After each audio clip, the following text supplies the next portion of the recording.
So in this video, I want to address an upload which was placed on YouTube by the user Onisanspeaks. And in his video, Onisan claims that anybody who is not insane must therefore be pro-choice. And to justify this postulate, he points out that there are some circumstances such that in order to survive, a woman must obtain an abortion. And that very frequently in these same situations, the prenatal human specimen will perish if the mother does die.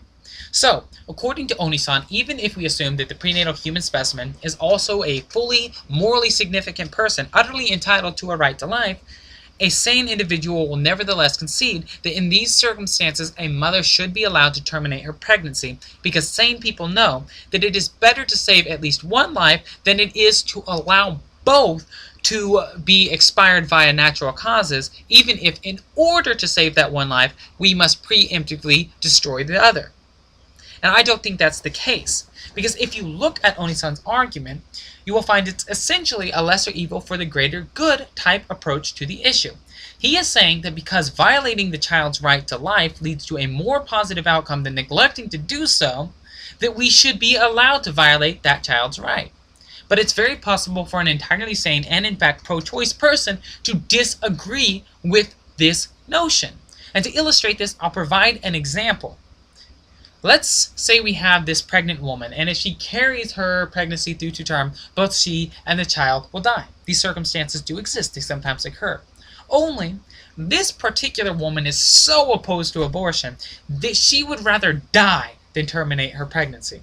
Of course, this is her decision.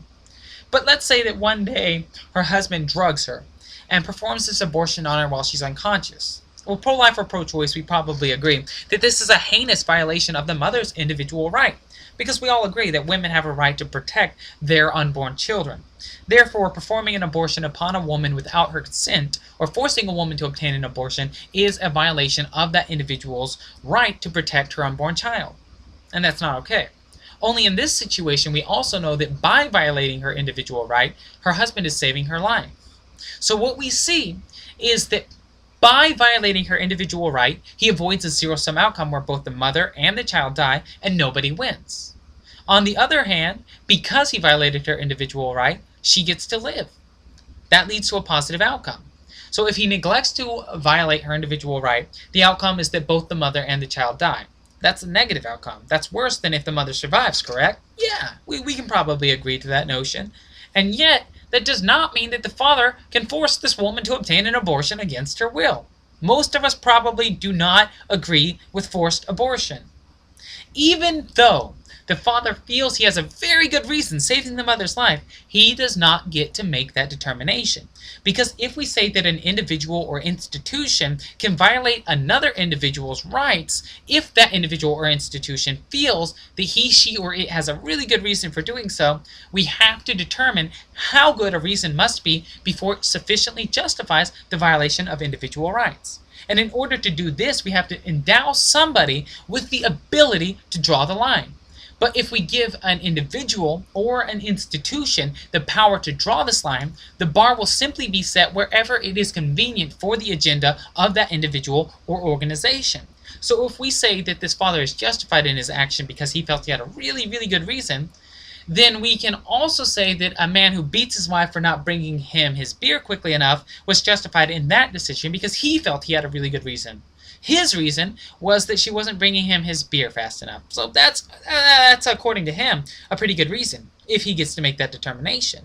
On the other hand, we can always take it from the individuals, and we can throw it at the government. Let the government decide, when is it okay to violate our individual rights and liberties?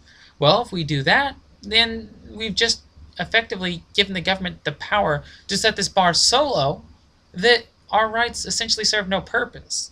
Under such a circumstance, our rights under Republican administrations are going to be consistently sacrificed for security. And any individual nation which sacrifices liberty for security deserves neither and will lose both. That's the famous Thomas Jefferson quote, and of course it's entirely true. You cannot violate individual rights for security. On the other hand, if we have a democratic administration under such a system, well, our individual rights and liberties are going to be sacrificed for the equality of society, which at first glance seems not such a bad thing. We like equality, right? But ask yourself, would you rather be a free man living in a system of inequalities or a slave living in a system of equality? most of us would probably rather be free in an unequal system than slaves in an equal system. So equality probably doesn't justify violating our individual rights. Furthermore, if we give the government the power to make this determination, well then one day, somewhere down the road, we may run into some kind of a racist individual who feels that, say, white supremacy is a sufficient reason for abridging individual rights. And if his party takes power, it can't happen. It happened in Germany. It's happened in America before. Well, then all the minorities are probably going to get slaughtered off. So no, you can't endow an individual or the government with the power to determine how good a reason has to be to violate somebody else's right. So even if we feel we've got a really good reason, saving a life, avoiding an instance in which both persons involved die, we do not get to violate the individual right to life, no matter how much we want to do so. Furthermore, even if we assume that this is not the case, even if we say that Onisan is correct and that any sane individual will concede that in these circumstances a woman should be allowed to obtain an abortion, it does not in any way, shape, or form follow that everybody is pro-choice. Because we know that it is possible to hold a position which might be characterized as pro-choice without yourself being pro-choice, we also know that Onisan's argument must be incorrect, even if we assume that he was at least correct when he said that any sane individual will accept that a woman should be allowed to obtain an abortion in these extreme circumstances. If you truly believe that any label which might be attached to a position is also applicable to anybody who holds that position, we're going to run into some slippery, absurd, and logically contradictory conclusions. And one of the basic principles you'll learn if you ever take a class in critical thought is that contradictions cannot be true. So, for example, let's say we're talking about Thor. If somebody does not believe in Thor, then his or her position on the issue of whether or not Thor exists is atheistic. So, if the titles which attach to the positions we hold also apply to us as individuals, then we know that this person is in fact an atheist, even though he or she might yet believe in Allah Elohim and the moon god. So what we're going to run into are atheist theists and theist atheists. But these two titles mean the exact opposite. They're mutually exclusive. You cannot be a theist atheist. That doesn't make any sense. So if we're being logical, we can say there are no theist atheists, and yet taking this point, we can then turn around and deduce that the notion that a title which is applicable to a position you hold is also applicable to you must therefore be false. In which case, we can say that you believe that a woman should be able to obtain an abortion in these extreme circumstances without yourself being pro-choice. Let's apply the same logic to Onisan, because in his video, Onisan characterized abortion as a medical operation. But the notion that abortion is a medical operation and the notion that it is a personal choice are both mutually exclusive. Because, of course, not everybody gets to make their own medical decisions. Let's say we've got a woman who's comatose and pregnant. Well, she's incapable of making this decision, so somebody else is going to have to make it for her. So in this instance, she gets no choice. So if you say that abortion is a medical operation, in that case, you would be anti-choice. Similarly, adolescents don't get to make their own medical decisions. Parents make those decisions. So if abortion is a medical operation, a parent can then force a child to obtain an abortion against her will. So again, you're anti-choice if you believe that abortion is a medical practice, and if any label which might be attached to a position we hold can therefore be attached to us. Because in the instance of an adolescent, you believe that the parent should make this decision. And if you believe the parent should make this decision, you believe that it's not the individual's choice. So you're anti-choice in those circumstances.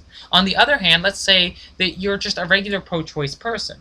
Well, you believe that the mother should get to make the decision, not the father. So then you're anti-choice in your position with regards to the father.